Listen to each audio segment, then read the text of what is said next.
नमस्कार मंडळी, श्री स्वामी समर्थ.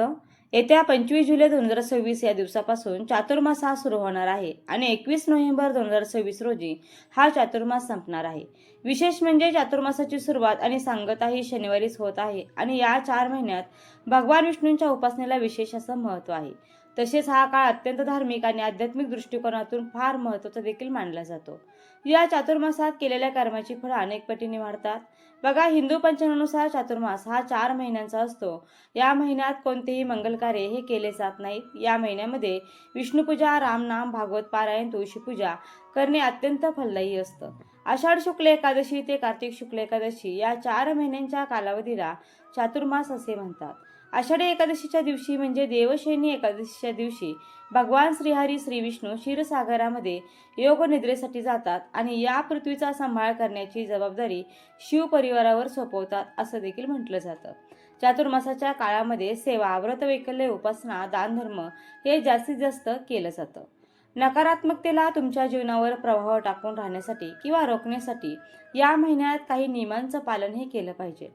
चातुर्मास हा साधा महिना नाही, हा पुण्याचा महासागर आहे आणि या महिन्यामध्ये केलेल्या एका छोट्या नियमाने संपूर्ण वर्षाचं पुण्यफळ हे मिळतं.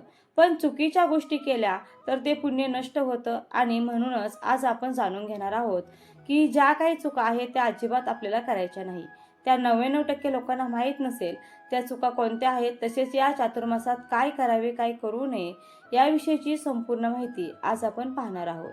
ही माहिती तुम्हाला सहज कोठेही उपलब्ध होणार नाही, म्हणून आजच्या व्हिडिओमध्ये मी तुम्हाला अत्यंत महत्त्वाची माहिती शेअर करत आहे. त्यामुळे व्हिडिओ स्किप न करता अगदी शेवटपर्यंत नक्की पहा. नंबर 1, संपूर्ण चातुर्मासात सात्विक अन्न ग्रहण करावे. कांदा, लसूण, वांगे तसेच मांसाहार पूर्णपणे टाळावा.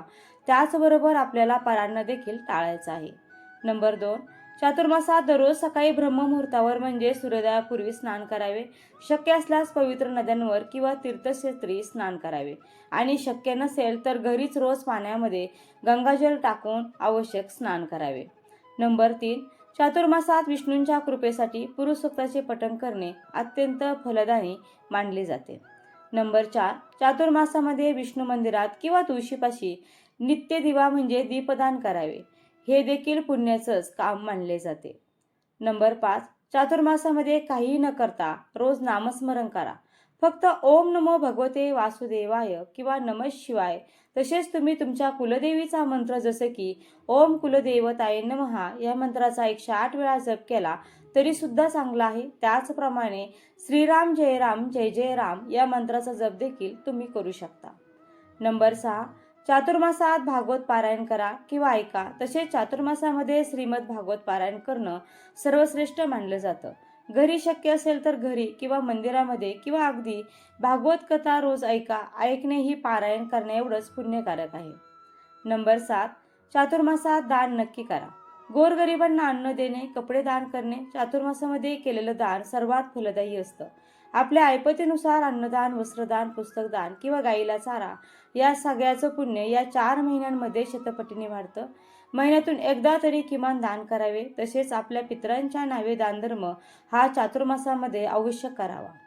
नंबर 8, चातुर्मासात श्रीसूक्त किंवा विष्णू सहस्रनाम म्हणा.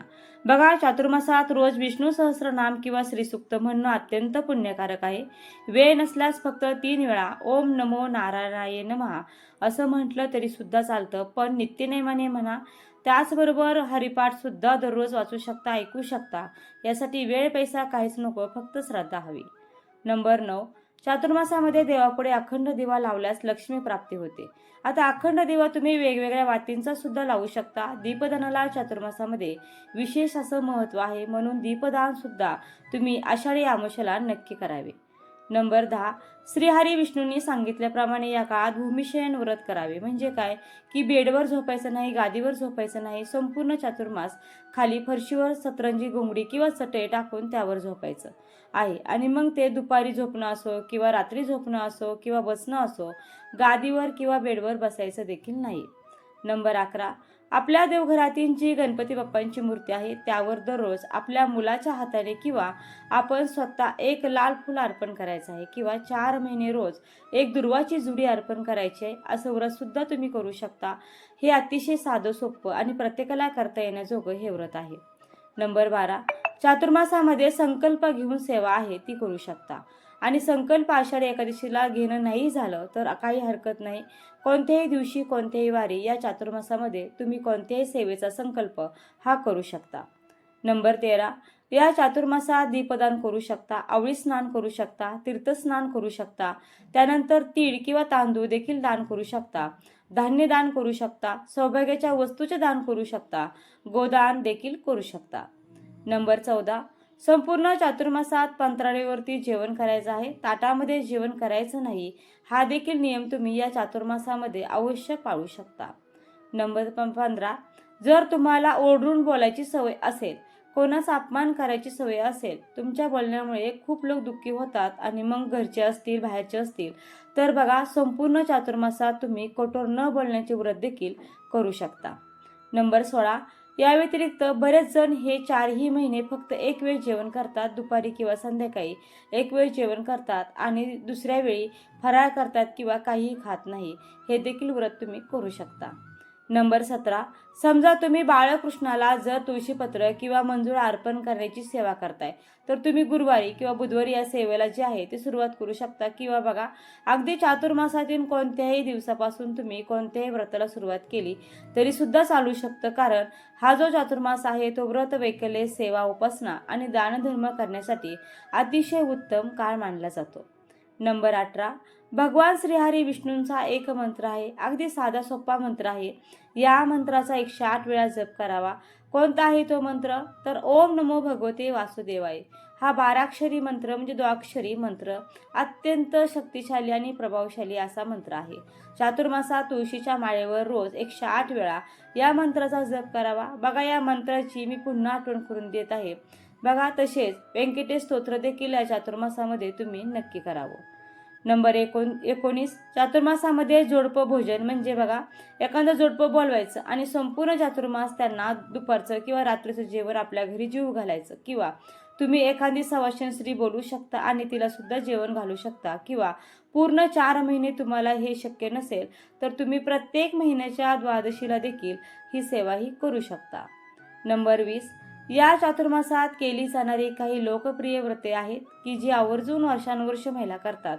तर त्यामध्ये हळदी कुंकू स्वस्तिक व्रत, लाखोळी व्रत, त्यानंतर गोपद्म व्रत केलं जातं. त्याचबरोबर आणखी छोटी छोटी व्रत देखील केली जातात जी करण्यासाठी अगदी तुम्हाला 1 ते 2 मिनिटं लागतात.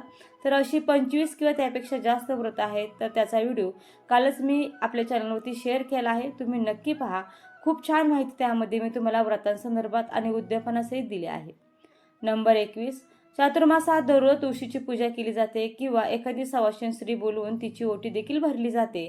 किंवा सवाष्ण एखाद्या स्त्रीला बोलवून रोज तिला चहा आवडत असेल तर चहा किंवा दूध आवडत असेल तर दूध तिला प्यायला दिलं जातं. एक तर सकाळचा चहा किंवा संध्याकाळचा चहा किंवा सकाळचं दूध किंवा संध्याकाळचं दूध. तर ही काही व्रते आणि दान आहेत तर ते आपण चातुर्मासामध्ये नक्कीच करू शकतो. किंवा रोजच्या रोज सुवासिन स्त्रीला हळदी कुंकू लावून त्यांची ओटी देखील भरतात. तर या पद्धतीने सुद्धा तुम्ही हे व्रत आहे ते केलं जातं. आता एकच महिला जी आहे तर 4 महिने येऊ नाही शकली तर तुम्ही रोज जसं जमेल तसं वेगवेगळ्या महिला ज्या आहेत तर त्यांना देखील बोलू शकता आणि हे जे कोणतं आपलं व्रत आहे ते करू शकता. तर याचं उद्यापन जे असतं ते कार्तिक पौर्णिमेलाच केलं जातं. नंबर 22, बघा इच्छा असूनही बऱ्याच जणांना 15 दिवसांची जी येणारी एकादशी असते तर ती करणं शक्य होत नाही. जसे की बघा वर्षाला एकूण 24 एकादशी असतात तर हे एकादशी व्रत प्रत्येक जण करू शकेल असं नाही. तर या 4 महिन्यांच्या कालावधीमध्ये या चातुर्मासामध्ये ज्या काही एकादशी येतात त्या तुम्ही करू शकता. त्यामुळे वर्षभराच्या ज्या एकादशी पकडल्याचं पुण्यफळ आहे ते आपल्याला लाभू शकतं. नंबर 23, या महिन्यात मनुष्यांनी आपली प्रकृती पाहून आपल्याला हे व्रत करायचं आहे आणि हे प्रत्येक व्रत संकल्प करूनच करायचं आहे. नंबर 24, चातुर्मासात श्रीमद भागवत कथा आणि गीतेचं पठण केल्याने आध्यात्मिक प्रगती होते. तसेच चातुर्मासात स्नानाला देखील विशेष महत्त्व दिलं जातं. म्हणून या काळात पवित्र नदीमध्ये स्नान करणे किंवा घरीच आंघोळीच्या पाण्यामध्ये गंगाजल टाकून स्नान करणे देखील अत्यंत लाभदायक मानलं जातं. नंबर 25, या चातुर्मासात संक्षिप्त श्रीमद भागवत ग्रंथ किंवा भागवतचा जो मूळ ग्रंथ आहे त्याचं पारायण तुम्ही करू शकता. ज्याची इच्छा आहे ते भगवद्गीतेचे देखील पठण करू शकता. त्याचप्रमाणे भगवान विष्णूंची जे तुम्हाला ग्रंथ माहीत असेल त्याचे देखील तुम्ही पारायण हे करू शकता. नंबर 26, चातुर्मासामध्ये नवनाथ पारायण, गुरुचरित्र पारायण, दुर्गा सप्तशती ग्रंथाचं पारायण तुम्ही करू शकता. पशुपती व्रत करू शकता, स्वामीचरित्र सारामृत, त्याचबरोबर मल्हारी सप्तशती ग्रंथ किंवा श्रीपाद श्रीवल्लभ चरित्राचं पारायण तुम्ही करू शकता. नंबर 27, चातुर्मासाचा 4 महिन्याचा अगदी प्रदीर्घ कालावधी आपल्याकडे आहे. तर आपण चातुर्मासाच्या या 4 महिन्याच्या काळामध्ये दररोज शिवलिंगावर बेलपत्र अर्पण करू शकतो. आपण संकल्प घेऊन हे व्रत करू शकतो. याला म्हणतात शंकराला लक्ष बिल्वार्चन. 1,00,000 बिल्वपत्रे अर्पण करेलच तर त्यानुसार तुम्ही दररोज किती बेलपत्र व्हायची हे 4 महिन्यामध्ये ठरवू शकता. नंबर 28, शंकरांना 1,00,000 बिल्वार्चन व्रत सांगितलं, त्याच पद्धतीने आपण श्रीहरी विष्णूंना लक्ष तुळशी अर्चन म्हणजेच 1,00,000 तुळशींची पानं तुम्ही या 4 महिन्यांच्या काळात अर्पण कराल तर या पद्धतीने देखील संकल्प हा घेऊ शकता. नंबर 29, त्याचबरोबर श्री गणेशांना लक्ष दुर्वार्चन 1,00,000 दुर्वा तुम्ही गणपती बाप्पांना या 4 महिन्यांच्या काळामध्ये अर्पण कराल. या पद्धतीचा देखील तुम्हाला संकल्प हा घेता येईल. नंबर 30, त्याचबरोबर श्रीकृष्णांना पारिजातकांच्या फुलांचे लक्ष अर्चन करू शकता. तुम्ही श्रीकृष्णांच्या मूर्तीवर, फोटोवर किंवा जे काही रूप तुमच्याकडे श्रीकृष्णांचे असेल किंवा भगवान श्रीहरी विष्णूंची असेल किंवा श्रीहरी विठ्ठलांची असेल तर त्याच्यावर तुम्ही दररोज पारिजातकाची फुलं अर्पण करू शकता. अशा पद्धतीने तुमच्याकडून 4 महिन्यांमध्ये 1,00,000 पारिजातकाची फुलं अर्पण झाली पाहिजे. अशा पद्धतीने देखील तुम्हाला संकल्प हा घेता येईल. नंबर 31, 4 महिन्यामध्ये 1,00,000 बेलपत्र अर्पण करतात किंवा कोणी 1,25,00,000 सुद्धा संकल्प करतात. याचबरोबर आपल्या देवघरामध्ये जी बाळकृष्णांची मूर्ती असते त्यावर या 4 महिन्यांमध्ये बरेच जण 1,00,000 मंजूर अर्पण करण्याचा सुद्धा संकल्प करतात किंवा 1,00,000 तुळशीपत्र अर्पण करण्याचा सुद्धा संकल्प करतात. मी इथे तुम्हाला सांगू इच्छिते, जर तुम्ही संतान प्राप्तीसाठी प्रयत्न करत आहात, सर्व रिपोर्ट्स नॉर्मल आहेत, तरी सुद्धा तुम्हाला संतान प्राप्ती होत नाही तर तुमच्या ट्रीटमेंटसोबत ही सेवा तुम्ही बाळकृष्णांना मंजुळा 1,00,000 अर्पण करण्याची या 4 महिन्यांमध्ये किंवा 1,00,000 तुळशीपत्र अर्पण करण्याची संकल्पयुक्त सेवा करा. बघा, तुम्हाला खूप चांगले अनुभव येतील आणि तुम्हाला बाळकृष्णांच्या आशीर्वादाने या 4 महिन्यात पॉझिटिव्ह रिझल्ट जो आहे तो प्रेग्नन्सीचा येईल. नंबर 32, समजा तुम्ही बाळकृष्णाला जर तुळशीपत्र किंवा मंजूर अर्पण करण्याची सेवा करताय तर तुम्ही गुरुवारी किंवा बुधवारी या सेवेला जी आहे ती सुरुवात करू शकता किंवा अगदी चातुर्मासातील कोणत्याही दिवसापासून तुम्ही कोणत्याही व्रताला सुरुवात केली तरी सुद्धा चालू शकतं. कारण हा चातुर्मास आहे तो व्रत, वैकल्य, सेवा, उपासना आणि दानधर्म करण्यासाठी अतिशय उत्तम काळ मानला जातो. नंबर 33, या चातुर्मासामध्ये लाखोळी व्रताला सुद्धा खूप जास्त महत्त्व आहे. आता लाखोळी व्रत म्हणजे काय तर आषाढी एकादशीपासून ते कार्तिक एकादशीपर्यंत महादेवाला या 4 महिन्यामध्ये 1,00,000 पांढरी फुलं अर्पण करतात. म्हणजे रोजच काही असं ठरलेलं नाही की रोज 1,000 2,000 असं काही नाही. रोज म्हणजे या 4 महिन्यामध्ये 1,00,000 फुलं जी आहेत ती मोजून शिवलिंगाला अर्पण करतात. मग भले ती घरच्या देवघरातील शिवलिंगाला असोत किंवा मंदिरातील जाऊन शिवलिंगाला असोत, रोजच ठरलेलं नाही. रोज जशी मिळतील तशी फुलं अर्पण करतात. पण या 4 महिन्यांमध्ये 1,00,000 संख्या जी आहे तर ती पूर्ण झाली पाहिजे. या पद्धतीने संकल्पयुक्त लाखोळी व्रत हे केलं जातं. नंबर 34, याचबरोबर चातुर्मासामध्ये उगवत्या सूर्याला अर्घ्य सुद्धा देण्याचा संकल्प तुम्ही करू शकता. आणि 4 महिने उगवत्या सूर्याला तांब्याच्या तांब्यामध्ये पाणी घ्यायचं, त्याच्यामध्ये हळदी कुंकू टाकायचं, थोडासा गुळाचा खडा टाकायचा, एखादं लाल फूल टाकायचं आणि सूर्याला तुम्ही अर्घ्य हे देऊ शकता. नंबर 35, या चातुर्मासाच्या 4 महिन्यांमध्ये तुमच्या देवघरामध्ये जी कुलदेवीचा टाक असेल, फोटो असेल किंवा मूर्ती असेल यापैकी एका कशावरही तुम्ही 4 महिने कुंकुमार्चन सुद्धा करू शकता. कुंकुमार्चन तुमच्या कुलदेवीचा जो कोणता मंत्र असेल तो म्हणून तुम्ही ही सेवा करू शकता किंवा रोज 16 वेळा किंवा 5 वेळा किंवा 7 वेळा किंवा शक्य नसेल यापैकी काही तर 1 वेळा श्रीसूक्त म्हणून सुद्धा तुम्ही कुंकुमार्चन हे करू शकता. नंबर 36, दररोज तुम्ही देवाला अभिषेक करू शकता. मग ते तुमचे गुरु असो, कुलस्वामिनी असो, कुलदेव असो, ज्या देवावर तुमची सर्वात जास्त प्रेम श्रद्धा आहे, ज्या देवाला तुम्ही मानता आणि तुम्हाला असं वाटतं की या देवाकडे मी प्रार्थना करतो किंवा करते तेव्हा माझी इच्छा जरूर पूर्ण होते, तर अशा तुमच्या आद्यदैवताला तुम्ही असाही संकल्प घेऊ शकता की या देवांच्या मूर्तीवर किंवा त्यांच्या या प्रतीकावर मी दररोज नित्य अभिषेक करणार. नंबर 37, चातुर्मासात तेलात तयार करण्यात आलेल्या भाज्यांचं सेवन आपल्याला चातुर्मासामध्ये करायचं नाही असं काही ठिकाणी सांगितलेलं आहे. पण तेलाशिवाय आपलं जीवन बनत तर नाही, त्यामुळे नेहमी आपण तेल वापरतो त्याहीपेक्षा कमी प्रमाणात आपण तेल वापरून या 4 महिन्यांमध्ये आपली गुजराण करू किंवा उदरनिर्वाह करू, अशा पद्धतीने देखील तुम्हाला संकल्प हा घेता येईल. नंबर 38, चातुर्मासामध्ये कोणतेही मंगल कार्य करू नये. काही अडचणीच्या प्रसंगात सुसंगत शास्त्रानुसार विचार करून कार्य करावे. पलंगावर झोपू नये. मत्स्य मांस खाऊ नये. मग जे कोणी खातात त्यांनी निदान चातुर्मास तरी किमान पाळावा. नंबर 39, चातुर्मासामध्ये आपण अनेक प्रकारचे उपवास करू शकतो. त्यापैकी तुम्हाला जे आवडेल किंवा तुम्हाला जे व्रत करण्याची इच्छा आहे ते व्रत तुम्ही या चातुर्मासामध्ये नक्की करू शकता. नंबर 40, चातुर्मासात 4 महिने श्री विष्णूंचा वास म्हणजे जल पाण्यामध्ये असतो.